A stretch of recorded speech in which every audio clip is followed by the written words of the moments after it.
Hakuna musikana anopfeka bvaru anopfeka crop top asiri hure. According to who? Have you ever taken the time to also look kuside kwako kuti maybe you are just a person with a poor sense of fashion? Kuside kwana hapo. Maybe your taste fashion unoda kuti uone vasikana yakapfeka. No, it's not about fashion.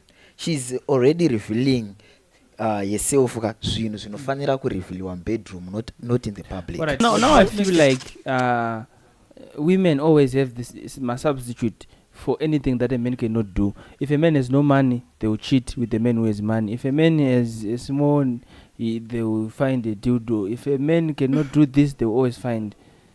I'm just like his mama. Because already, hey. No. Yeah. Okay. Don't want to go chiure chacho. All right. From my teacher. No. Because of there's one thing that I want to take away from Easy. Yeah. You cannot control what the people think. Mm-hmm. And so you, by virtue of choosing this kind of fashion, you should be able to not mind when someone thinks could you hure. Exactly. So do you mind if in his opinion can I achikuona say hure? He should keep it to himself. Snake eyes. Yeah? Snake eyes. Do you parimi? The way I hate that one. Right. You see this one? She's a satanic agent. She's being initiated. Because what she likes belongs in the kingdom of the devil. Yes. Yeah. These are the type. Those people, if you date these people, your gift will be tarnished. Your image will be tarnished. If you date these people. If you date people. Yes, I'm telling you. This thing anyway. Because my body modifications akawanda kwa kadzi, but kwa rume ariko futi. Let's say for example unekadora. Yeah man. Unekadora would you consider kutora mapirisi ekuti sina rako rikure for example? All right. Kuvanhu vanekadora Mwari anamboramba kuti hanzi unofanira kuzvigadzirisa kuti ulikable. Andika. Right. One munhu anekadora watova neweakness yekuti haukwanisi kunakidza mukadzi wako pa mudheni ona. Hai papo unofanira kungooneka mudhari. Unoona sei kuti munhu lesbian? Musikana iyo unotorwa sei picture nemwe musikana makakisana. No, but what I've realized, these ones they can kiss. All right. Have you not kissed your friend? No, that's my sister. You see? But I'm not a lesbian. You see? But now when a man is my Stasi. All right. Mira. Ndamubvunza a very simple question. Iwewe handiti ukaona achikisa mwe face. What do you think? For a woman it's just too weird. Why? I'm not my cousins don't judge, but if it's your little brother I will be like it's calm.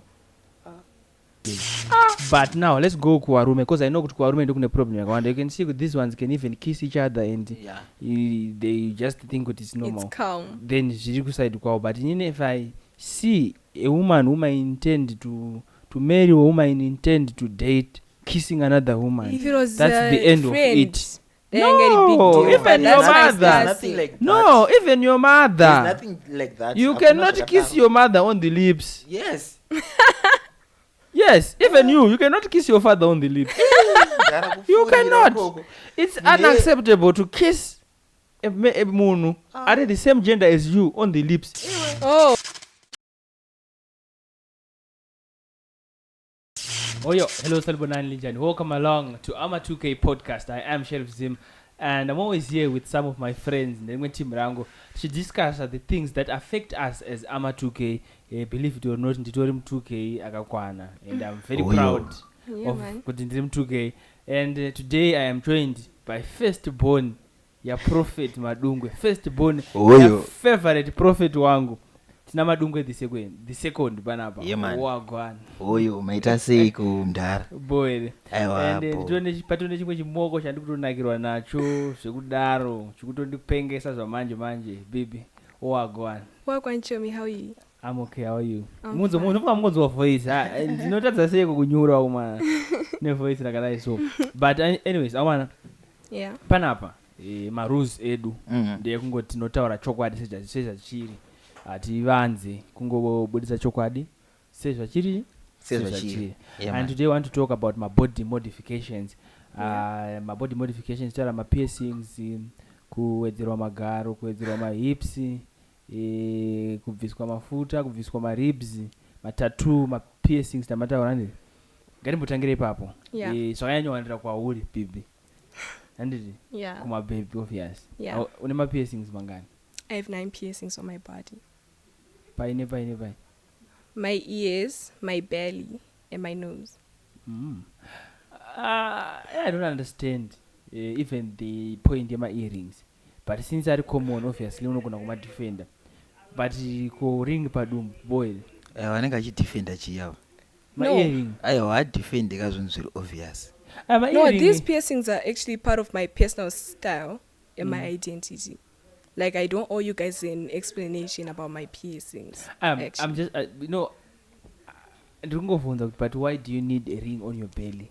Because it's a style that I like. It's my own style. Where are you from? Are you from Zimbabwe? No, I'm from the DRC. So, DRC ndo kunokadaro? Yeah, actually. Okay. If you check it out, you need to see for yourself. All right. But would you?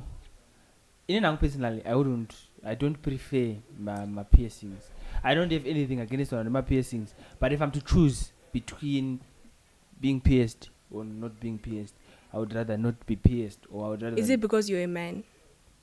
I don't think it's. Would you ever date a girl that's pierced?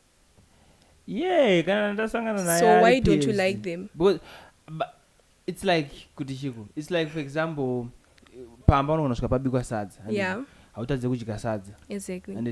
But if you are made to choose, probably you won't choose sadza. That's the same. It depends with your appetite. Yeah. Okay. In Zimbabwe. Okay. With your nose ring. Yeah. Pachishona nose ring ichi. Whatever is it. Imete pamuno. Imete pamuno yo yaonayo. Would you expect to marry you? It depends with the person. His perspectives. Because men like different things. Alright. So kuvane mete pamuno yo andika. In public. Yeah. It's already showing that you're a hoe. No. In what way? What do you mean? Yes. Please tell me. Alright. I have a question for you. Bibi. Beatrice, yeah. Please, that means says yes. We are not trying to crush Bibi. Yeah, I know. We are trying to understand. Yes, exactly. So let us madungu ndozi yati unongoda crush one. No. I know. Aisinyaya kucrusha. But inini nyaya yekudzidzisa vana vaka. Kuti zvanenge vachiita chi azvisirizo. Mira. Tipopo tichasvika. Alright, Bibi, ndakufunza question. Yeah. Directly. Uri. I'm not a hoe. Yeah. I'm not a hure. Easy. Yeah. Do you believe kuti uyasi hure? I don't believe that. Why not? Because of how she's looking. It looks. Alright. No, I want you to explain. Why do you think kuti she looks like a hoe? Right. First thing. Ane mete pamiri. Ane mbiri pachishona. Kana kuti 2 pachirungu. Right. Zvakapfeka izvi. Already zvikutotiratidza nyama dzemukati. Dzatisinga expect kuona kumwana wechisikana paunodi wechishona. Have you ever taken the time to also look kuside kwako kuti maybe you are just a person with a poor sense of fashion? Kuside kwanapo. Maybe your taste fashion unoda kuti uone masikana yakapfeka no, it's not about fashion. She's already revealing yourself zvinhu zvinofanira kurevealiwa bedroom, not in the public. Alright, what makes a person hure? What makes a person hure? What she does, her character, her dressing. What do you mean by character? Can you please define that? Character. Right, Mira. Correct me if I'm wrong. Okay. Hure munhu ano rara nevarume vakawanda, munhu ano zviri more to do with what your choices nebody yako. Alright. Kana tichiti hure hatisungirwa munhu anorara nevarume vanhu chete. Hure zvinhu zvakasiyana. Unoona uchitori hure remari. Unoona kunge uchitori futi hure remucheno usingakufiti. No, saka wadaro mfunzo wangu wapa kuti wewe watarisa uyu anditi give us proof that ihure. Proof yekuti hure. Give us proof. Her looks and her dressing. All It's right. already So showing. my She's beauty- advertising herself already. Mbavha unoziva sei kuti imbavha? Mbavha. Ukasangana nembavha wangu ka. Unoziva sei kuti imbavha? Ndiri mbavha ere ini, for example. Iyo, aiwa tingati mbavha iwe. Say what and simbavha. Character yako, the way you are talking. No, asitara zvandikutaura. Just by looking at me, can you tell kuti andisimbavha or not? Yes, mbavha unotongoneka kana munhu asiri mbavha anotongoneka kuti asimbavha. How do you distinguish between mbavha nemunhu asiri mbavha? Face yako inotongotiratidza kuti So utatokatarisa uri kuona hure here. Kutoona hure repatouchline. I'm just like his mama. Because already Hey. no. Yeah. Okay. Ndokuwa Okay. ndakazviwanira chihure chacho All right. from Alright, the no. first mom. teacher. No, I Alright. just feel like you are coming from a perspective. 'Cause this guy, I a biased actually- perspective. Because according to me, when I look at someone, of course there are certain kinds of dressing that might lead you to think that someone is a whore, but they lead you to think, not to ascertain that someone is a whore. All right. Understand? So I think you might say kuti from the way she's dressing kune mamwe mahura andakambona akadaro. Akadaro. Aiwa. Thank you. Chinotanga kumubvunza kuti why are you dressed like mamwe mahura akambosangana naizi? All right. Hakuna musikana anopfeka bvaru anopfeka crop top asiri hure. According to who? Very According fine. to who? According to unhu hwedu hwepachishona. Because you are already advertising yourself. No, ihunu wenya Because usihunu. iwe ukuda kuti ani azvione wewe kuti you've got a big booty, you've got that yellow Alright. It's what not my fault right. that the What you- clothes shape my body. Right, wati wewe uda kuti anazoona kuti une magaro mahombe anditi munhu ane magaro ake akakura anga mawandise. aiwa hatina kuti wandisa magaro but there is a decent dressing inofanira kupfekwa nemunhu ari normal asiri kuzviadvertisa kana kuda kutipa pressure yekuti akatakura zvinorema kumashure. Alright, so now if I'm to say this, I want you to confirm or not. Okay. Maybe it's because you think kuti uihure, maybe because you are just weak in the mind. Why? Kuti ukangoona munhu ukangoona magaro wakutoda kutomambomanzwawo. No, No, actually, I'm not weak in the mind. Ende ndikaona magaro asinyaya kuti anzi ndechida kumanzwa. Obviously murume wese anenge achoda kunzwa but apasipo pane point. Pane point ndepekuti ukaona munhu akapfeka seizvozvo, she's already advertising herself andika. Because as you know, these girls mari vari kuiwana by advertising themselves andika, selling their body. Ndo mawaniro avari kuita mari. Because chikumutuma kuti apfeke like people are that andika. different. All right. Let me ask Bibi this. Bibi, how do you define hure? Ine hure ka as for me, munhu anokwirwa narume akasiyana siyana for needs and wants.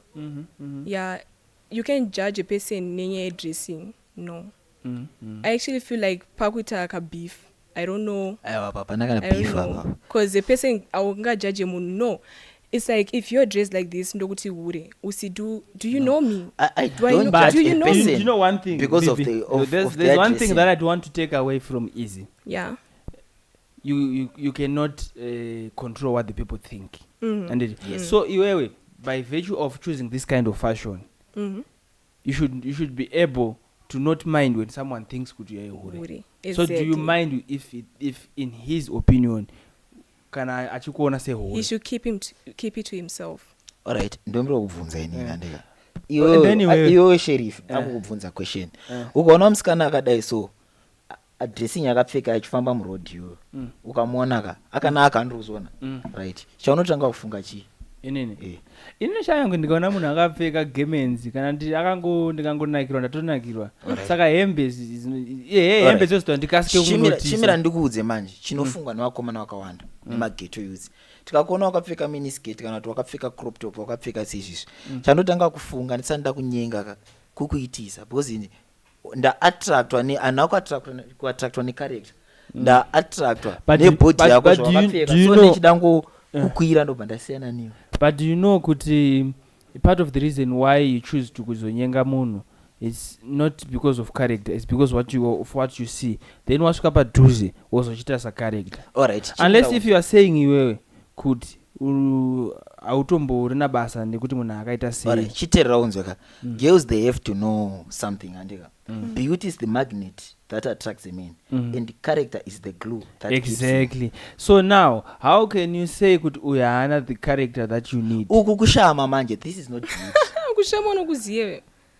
This is not beauty. No. Aungagadzire beauty wakaisa mhete pamhino. As far as I'm concerned, I don't like my piercings and stuff, but as far as I'm concerned, she's looking good. She's looking good. By the way, you're looking she's so good. attractive. Thank you so much. She's so attractive. So, iwewe manje easy. Ikanoda kuchita find out kuti ihure, anditi. Iwe wachisvika padhuze, anditi. Woita tsvakirudzo dzako kuti ihure. Maybe unogona kutozoona kuti mumwe angakarowa gemens waunongochita ari kuita tsika. Maybe it's the easier target than this one. Aiwa, izvo ndizvo zvinzwisisa. Because vanhu vari kupfeka magemens. Saka chitaura kuti bibi mupfekero wakaita ndakamboona mamwe mahure akapfeka kudaro. Exactly. Kwete kuti bibi hure. Kunoti bibi hure. You had to say. Mahure akawanda anopfeka mapfekero. Zvemapfekero ndakaita. So varume vazhinji vakatokuona vandofunga kuti uri hure. Saka yapera iye hure yapera. And then let's go back to my piercings. What's your opinion on my piercings? Mukuona chii mudara. Inini I don't like my piercings wese. Because pane vamwe vanhu vari kutenga mafuta ekuzora yekuti vatsvukeka. But piercings timbotara zvekuboorwa chete. Before taenda kutsvuka kuita sei kuboorwa nzeve, dumbu, rurimi chichichi. If you are a man, ukaona uchiboorwa nzeve. Variko wakaboorwa vakawandisa. Daupa example. Usati wataura zvadautaura. Daupa example. Japresa anoisa mastuds. Handizozivi kuti akaboorwa kana kuti. Exactly. Kana uchitoisa mastuds totaura kuti paculture yedu yemuno muZimbabwe pachishona rurimi rwamai tikutoora kuti iwewe une kageish kaukutiratidza so. For example, anani vanoisa maearring. Oriano. Mumwe. Japresa obviously because anoisa chi maearring. Yes. Saka kuti chi pana Japresa kaukutiratidza. Maybe they're not gay. Maybe they're doing it for the style. I'm not saying they are gay. But pane chigay chavari kutiratidza. Because paunhu wedu wechishona hatizvitenderi kuti tione murume akaisa maearring. As for a woman it's fine. But do you know our culture very well to know kuti maearring haadiwe kuvarume? I know our culture very very well. Hapana chinhu chaunondibvunza checulture yedu ndikatadza kupindura.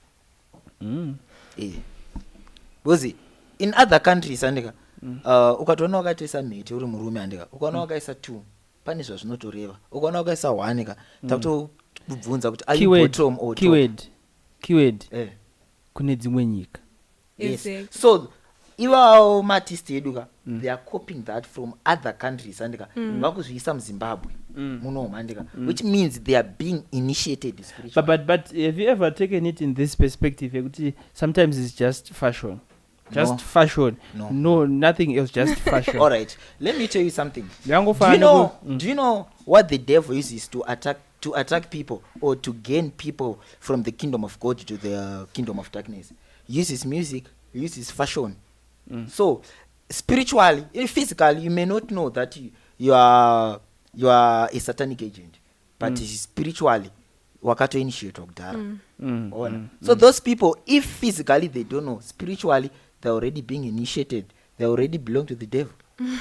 Yes. Just by wearing my earring. Yes. What to initiate from in the kingdom of God, God doesn't like that.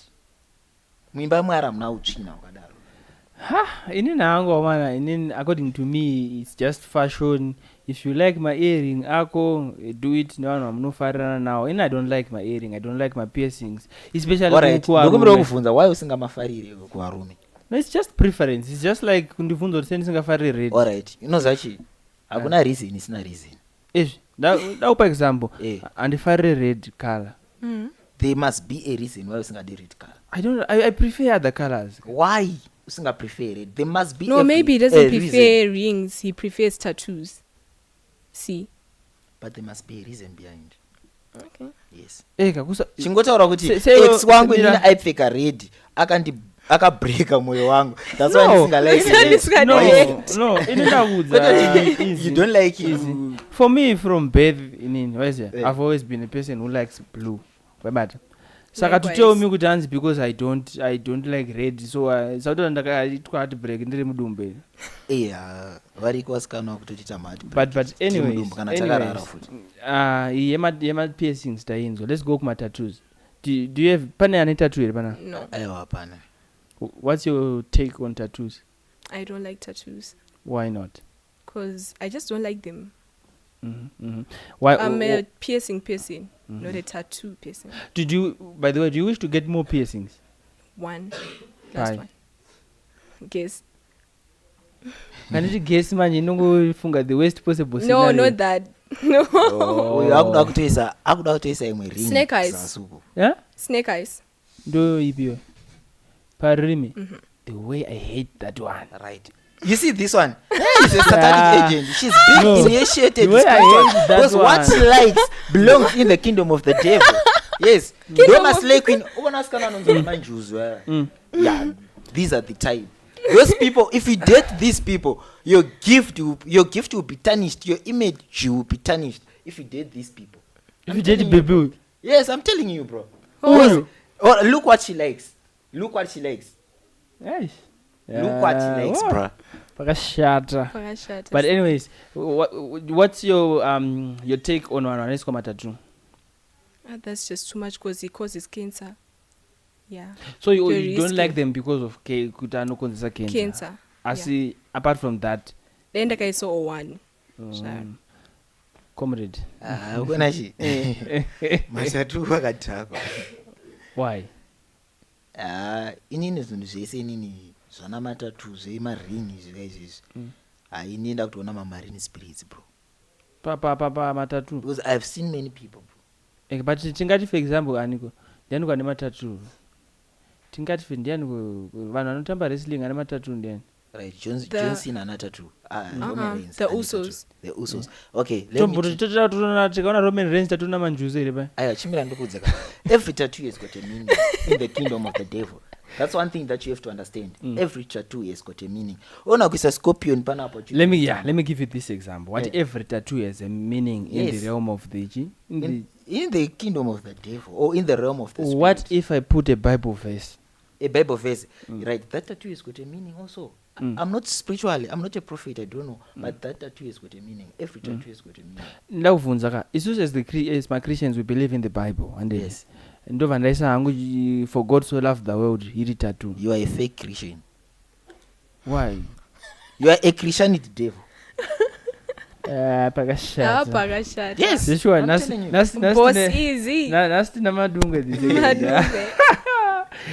And then when it comes to my tattoo, I don't have problem with my tattoo once again, but I don't understand the concept yekuti urwadziwe just so you can have ruwa rakanyorwa pa skin yako kuti madedido.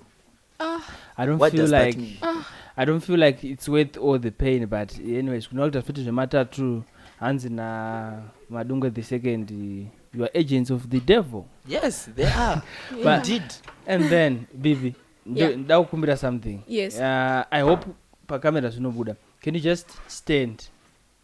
Why? I want to tell you something chandaona mushumo. My waist beads. Yes, you want to see. It's calm.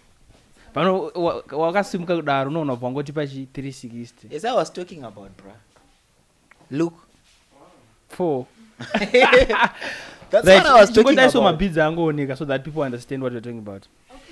Ane chuma mchuno. Pane zvuma zviri muchiuno izvo. Bibi, why? Why? Yeah. Why? But why? Because I like them. Like my friends were doing it, so they were like, "Maybe you should get one." Then I got one for myself. Alright. On my own understanding, right? Pane zvinhu zvainzwa nachina Mwari kudhara noziya. Right, people they perform those things yainzwa nachina Mwari whereby maenda kunodzidziswa bonde.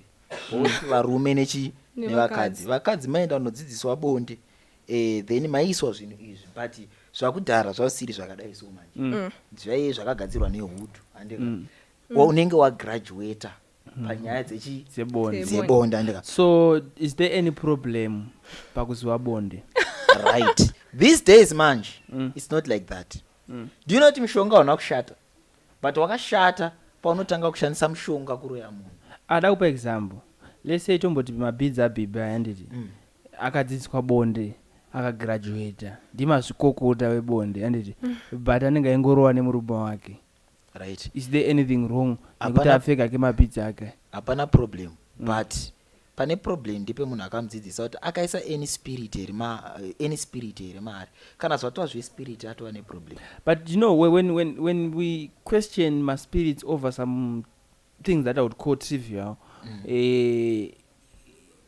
are we not saying kuti mweya wamwari or mweya mutsvene uri matiri as ma-Christians uri weak? No, because mutauro uri kuita, it seems like even panapa ndogona kutongokupa mweya wetsvina. unokwanisa kutondipa mweya wetsvina? No, bro, mweya wetsvina unobatira it's normal. pamunhu ane utsvina. Yes, no, never. For example, alright, iwe wakambonayo check him nekumasowe, out. wakambonayo nekumasowe, wakambonayo nekumasowe, wakambonayo nekumasowe vanopfeka magemenzi akabvaruka andika. Right, but ringe rakachena. ripi rakaona rakachena rekumasowe? wakambonana gemenzi rekumasowe ringe rakaainiwa, but they've got that spirit. Ameno hatizozivi ndeyamwari kana kuti haisika, but itase yasiyana manje nemaspirits atetinawo waiza. Bozokona zvuma izvi svika izvi, right, kuno vanonzi vana gogo andika neng'anga dzaveko mazuva ano dzokuti vasikana they go voneswa zvuma muchiuno umo kuti vawedzere test kuzasi andika. They are doing it. Check my girls wangu ndewekuti anditi tomboti kwatodirwa shuga kusasuka anditi but kuchizongo shuga iye ichizongonzwikwa nemunhu wani, pane chakashata here? Chakashata hapana, but chakashata ndepekuti kana yakunzwikwa nemunhu wese because anenge atesta ipapo hadi kupapa. So in your opinion, bibha ataura kuti mabhizi angu ndangomapfeka nekundomafarira anditi? I actually bought them. And then according to you, chimboti pawo pamabhizi abhibhi aya? Abhibhi I don't have any, handina chandokwanisa kutaura because anomaita sei anomafarira and iye ari kuzviclear kuti haana kunomapiwa kung'anga, ari kuti akamaita sei sati kuti mabhizi ana mhosva, ane mhosva ndekuti unonge wazomapiwa kung'anga. Ipapo panenge pashata. Kana watongoenda kung'anga hauda kutoti tipedze mari dzekupa vakadzi vedu kumba tichipa imimi inoda kuti munonaka. Exactly. But I want to ask this, nditangire newe because body modifications akawandira kuvakadzi but kuvarume ariko futi. Let's say for example une kadora handiti? Uine kadora handiti? Would you consider kutora mapiritsi ekuti sina rako rikure for example? Alright, kuvanhu vane kadora ka mwari anamboramba kuti hanzi unofanira kuzvigadzirisa kuti ulikable andika. Right, one munhu ane kadora watova neweakness yekuti haukwanisi kunakidza mukadzi wako pa mudheni ona ipapo unofanira kungobayiwa mutauro unotsvagwa kana gucho iza yekuti zviite nani mufesi wangu. Hazvina problem. Mukadzi anokutisa padheni.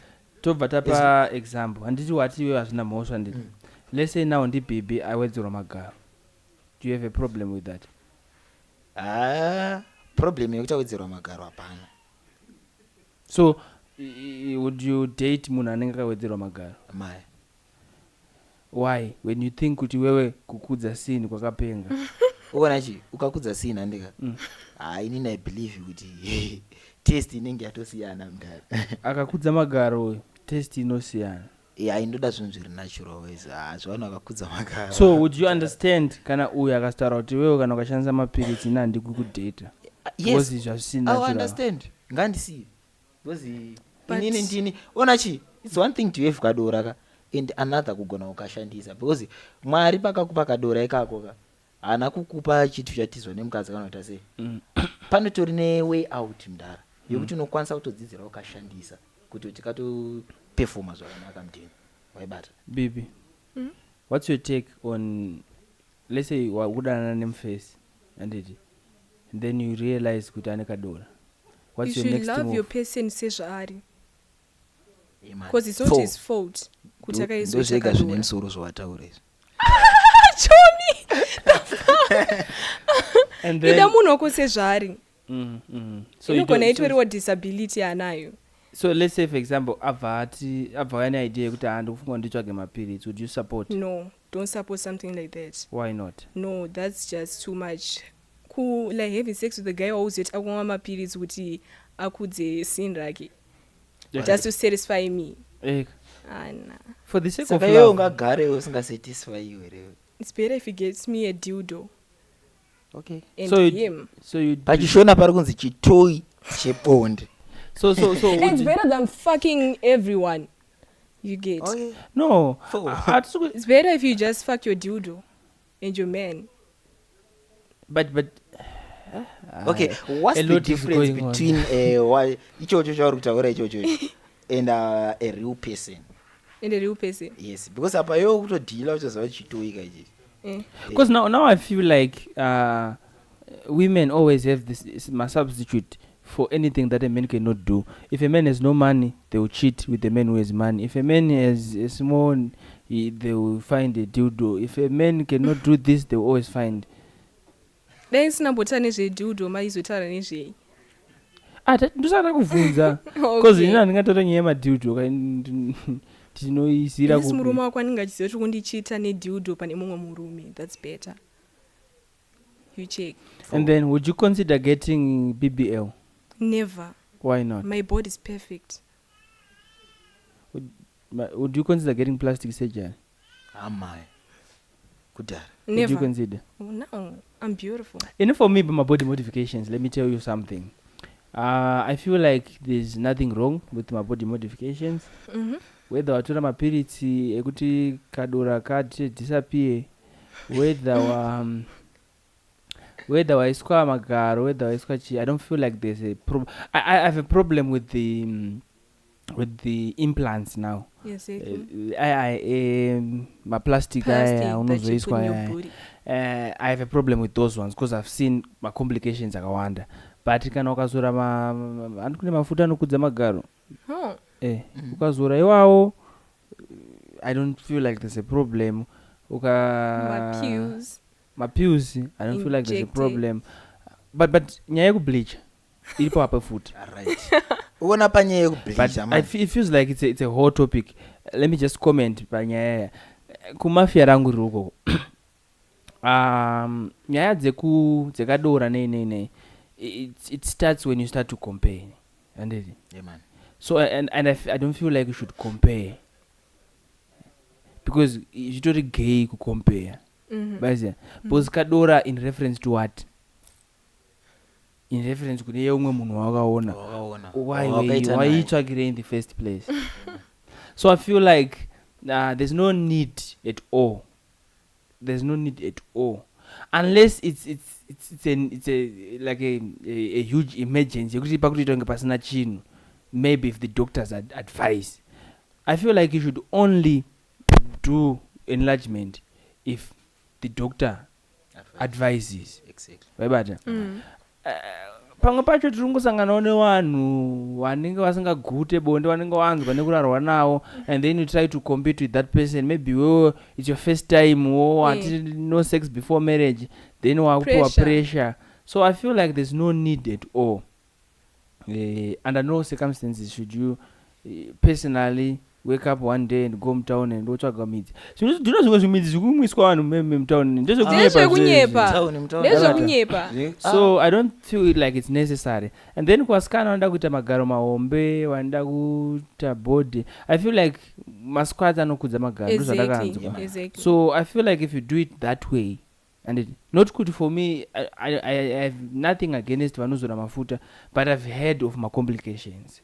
So this, I don't feel like this kutadzira anyone. I don't feel like it proves kuti I just feel like the complications that come with most of these processes are not worth it. For example, unopiwa midzi wekunyepa wobva wafa. Unopiwa mudzi wekunyepa kana kuti yobva yatanga kusatozomira zvachose. So it's not necessary, in my opinion. But then and kubleach is a whole different topic now. right? I think ndingori ne one comment to girls out there, stop bleaching and save money for business. Zvobatsirei kuita rombe dzvuku. Thank you. Sure. I actually feel like vanenge vachitotongo like kutongo like iwewo ndikaona kuti wakatsvuka right wondipa pressure ndakuti unobata mishonga yekubleach just because I wanna but like let us try to find out kuti where did the beauty standard yekuti munhu mutsvuku ndiye yakanaka come from. that's what people idzodzo dzatova pressure man. ngona Idzodzo dzatova pressure manje because akataura kuti munhu mutsvuku akanaka but madungwe, do you black prefer, is beauty besides kubleach do you prefer musikana yellow bone or mutema? Don't lie. Yellow bone ndosongorida kuti ndechida kukala dzinza ona because inini wacho nditori mutema ona. Now tiri papo anditi, this is the root of the problem now. Kuti he prefers munhu mutsvuku over munhu mutema, meaning kuti already tikaisa two vasikana apa mutema does not stand a chance kumutsvuku. Wabata? So I feel like it's us the men who are vari kukanganisa mabebe aya. Anditi, because when you say it and with no shame could I prefer munhu mutsvuku, what do you expect kuti afunge? Aiwa indati munhu mutsvuku anoti munhu akableach. no he's saying this because ada ukhala mutsukuka handiti there's a difference. Uyu manje achaita uyu achabva auya akableacha because anoziva kuti ukaona munhu mutsvuku unobva wanakira, auzoziva kuti akableacha kana kuti aiwa akableach anooneka. No, ndoti vakableacha zvichinherera ndozvinooneka. Munhu akableacha ine mari yake. I remember in high school I used to learn with this girl. Kumba kwako kwaiva netumari aita zvema-injection ekutsvuka. You could not tell kuti munhu akableachwa. I only got to know ndatozotanga kutozowiriranawo naye ndane dzimwe plans dzandaitozama but to be honest andika munhu adirwe kutsvuka kana kusatsvuka kana kuti munhu adirwe right kuva mutema kana kuti kutsvuka andika munhu anongodirwa character mudara whether wawana munhu akasviba sei akashata sei aiwa kana munhu iye hana yako yatongorovera iyeka. That's why wana Freeman akati hanzi ndipe hangu chacho chakashata nokuti wakanaka unondiona wakawanda. So in a nutshell, are we saying any effort to modify your body in ways that are considered unnatural or not natural is bad? It's not bad. Give me an example, right, of an unnatural body modification that you think is not bad. Yeah, pama unnatural wangu andina pavaweza.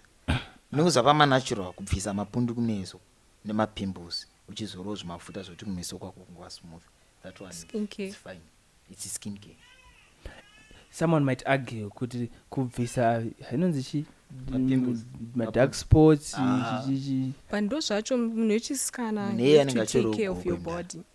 But yeah, does it mean kuti murume akaita skincare routine ari gay? I've heard many times where patinozwa no iwe murume anongozora vaseline iyo yaunozora kumagaro iyo nenofanira kusvika kufesi. Uona chi if you have those things andika if you have, you do it, bro. You don't have to look like your problems. Right? Unofanira be presentable as a man. If you have things for you to look like that, do it. But we have heard many people wakawanda, some whom we even look up to say kuti murume afane kuita skincare routine. For example, if Evangelist Maruf wanted to, he had the audacity to say murume haasekerere papicture, murume akatora picture avunze kuti rabuda here. Right. From that only. Do you think kuti munhu yeye akazonzwa kuti une skincare routine anozviona kunge zviri bo? Ipapo handizozivo zvangu kuna Evangelist waiza. But zvavaitotaura ichokwadi andika. Murume haufaniri kuzoita haufaniri kuzopaka dhati kake kutoti uda kutobuda uri handsome pamapicture, uda kutopozera picture. Is it bad to be handsome? It's not bad to be handsome. So if I want to look handsome in a picture, why then do I have to be classified in a group that I don't belong to? Right. Uona chi nyaya iyoyo ka zvinhu tu zvakasiyana. Waiza kune varume kune vakomana kune mahandsome guys, vanhu ivo vese vakatosiyana. Kuna didi, kuna baba, kuna father. Ndizvo zvakatoita sei zvakasiyana. Saka kune type dzevakomana dzakatosiyana nedzimwe type dzevakomana. Kune type dzevakomana dzisingatarise picture kuti rabuda sei, vasingatarise kuti kumeso kwangu kune, they don't even care. Right. Now this comes I will come to this conclusion. Okay. If we say it's okay to have a skincare routine, kubvisa ma pimples, kubvisa ma black spots, and if we say it's okay, then if it's okay to bleach as well. No, it's not okay. Why do I say so? Mira, why do I say so? Mira, why do I say so? Kubvisa ma pimples is wanting to look better than what you look like, and that's the same as trying to be light. You are trying to look better than what you look like. Correct me if I'm wrong. You are wrong, bro. Apa tukugadzira zvinhu natural. Handisi kuchinja. I'm not changing my skin. Baby, munari kubleacha zvinhu iri kumeso kwangu. Handisi kubleacha. Ari kubvisa color iri kuface kwangu. Kubleacha dzatwa pressure. Kubleacha dzatwa pressure. No, for me it's the same. As long as mapunda ako ari kuface asina any medical complications, or maybe ari kuswinya wakuita sei ukamabvisa wakafana nemunhu ari kubleacha. Why? Because munhu ari kubleacha. Wait. Let's look at the goals to be attained. Iwe uri kubvisa mawe so that you can look better. Ari kubleacha ari kufana ndati. Ega iyo tokona kuti kufanana na bibi. Handi bibi skin yake is smooth. It's smooth ana kana mapimples. Yakanaka skin yake. You want skin like that. Mira, ukuda skin yakadaro ndi. Iri yakanaka. Anditi. But not no, just yes or no. Ndati. Skin is you're almost the same color. Ndati. Inonzi chi. Skin yake isina mapundu uri kuidawo. Yeah man. Anditi. Tomboti ndikudawo color ya ndiani komutsvuku watinoziva. Yafandimu. Is white. That is ridiculous. No. Kuna patiri pavanhu vatema, kutone vatsvuku nevatema. Pawatema iwawo. Alright. Kune kumwe kuzvigadzirisa skin ka. Sezvawakaita izvo tinongo adjusta mbichana kuita palevel rako. Aiwa bo. Kwete sekuzoti oda kutoita ngevhandemi uri munhu wekugogo. No. Sati sezvandakaita izvi. No. This is me. Ukaona picture yangu ndiri mucheche kusvika izvezvi. I've been the same color. The way you said kuti kunge zvawakaita izvi mbicha. It's like you're bleaching. Yeah. That's messed up. But anyways, according to me, ukazora mafuta ekuti mapimples ako abva. Ukaona munhu akableacha, musiya akadaro. Aiwa ipapo hatizosirirana. Ndizvo iri naishamwa. Kuti chi? As long as uchizora mafuta ekubvisa ma black spots, ekubvisa mapundu. Mirai, why do you think kuti kubleacha kuri so bad? Kuri bad. Right. Why would you change your complexion? Vanhu anobleacha chimbomubvunza reason to why he or she is bleaching. Let me get back to you. Mwari akasika rurimi risina buri.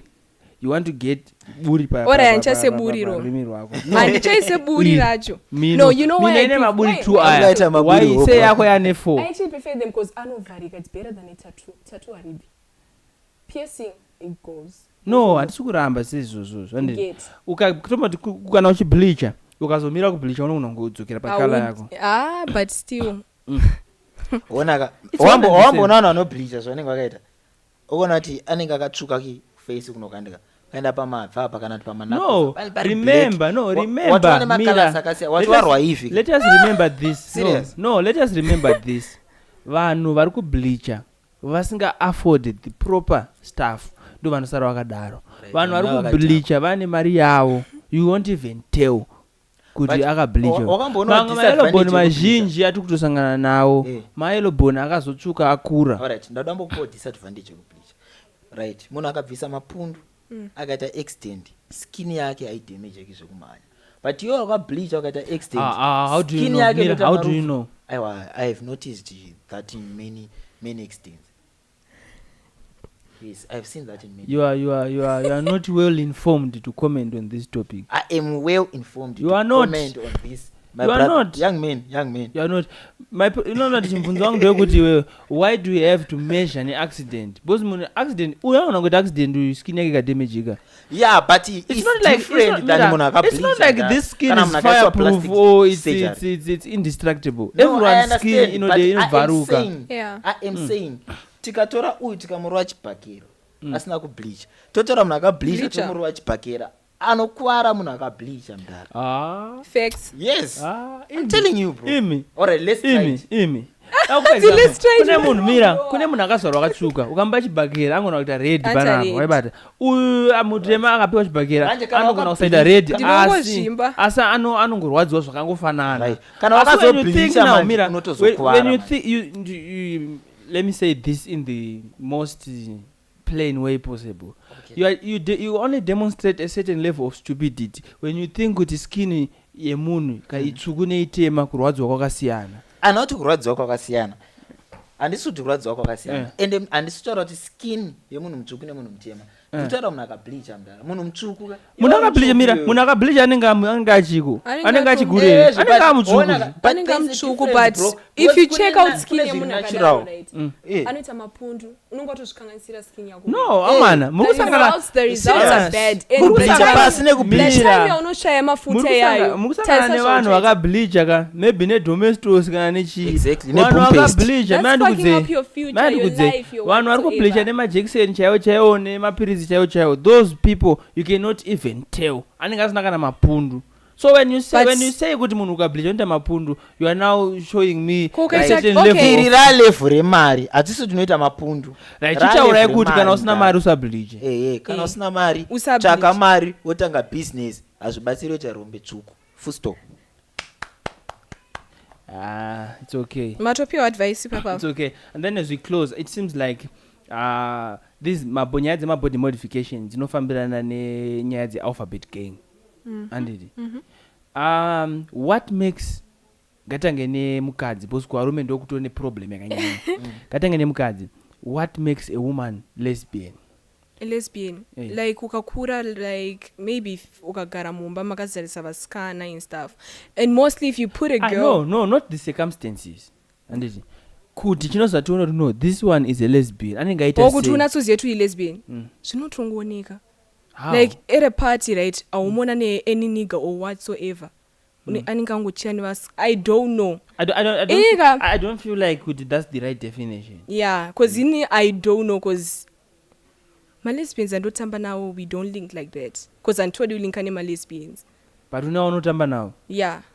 But we don't click like that. I'm like, how do you know this one is a lesbian? They tell me. Yeah. So to tell you, a person becomes a lesbian, kana azotaura number one. Yeah. And ana azotaura or maybe azotry. Anyanya ugariswa like if you go to. No, my circumstances we don't really want to dwell on those because it seems like we are now to promote and we don't want to promote. My lesbian anongooneka mdara. Unoona sei kuti munhu lesbian? Musikana yo. Unotorwa sei picture nemwe musikana makakisana. No, but what I've realized, these ones they can kiss. Alright. Have you not kissed your friend? No, that's my sister. You see? But I'm not a lesbian. You see? But now when a man she's my Stasi. Alright. Mira. Mira. Ndamubvunza a very simple question. Iwewe handiti ukaona uyu achikisa mwe face. What do you think? For the woman it's just too weird. Why? Can my cousins don't judge, but if it's your little brother I will be like it's calm. A lot is going on. Alright. A moment of silence. And then, according to me, what makes a woman a lesbian is not the dressing, it's not the movement, is the sexual attraction. Environment if you are not sexually aroused by men, if you uri mukadzi, automatically you qualify for a good seat in the alphabet gang. But now let's go kuwarume because I know kuwarume ndokune problem yakawanda. You can see these ones can even kiss each other and they just think it's normal. It's calm. Then zviri kuside kwao. But if I see a woman whom I intend to marry, or whom I intend to date, kissing another woman, that's the end of it. No, even your mother. Nothing like that. No, even your mother. There's nothing like that. You cannot kiss your mother on the lips. Yes. Yes, even you cannot kiss your father on the lips. You cannot. It's unacceptable to kiss munhu are the same gender as you on the lips. Iwe, Oh. people say normal. Okay. Not in this way. Thank you for telling And for me, I even also think good. You cannot kiss even your child on the lips. Why the lips? But vanokhisenga one. Why the Why lips? the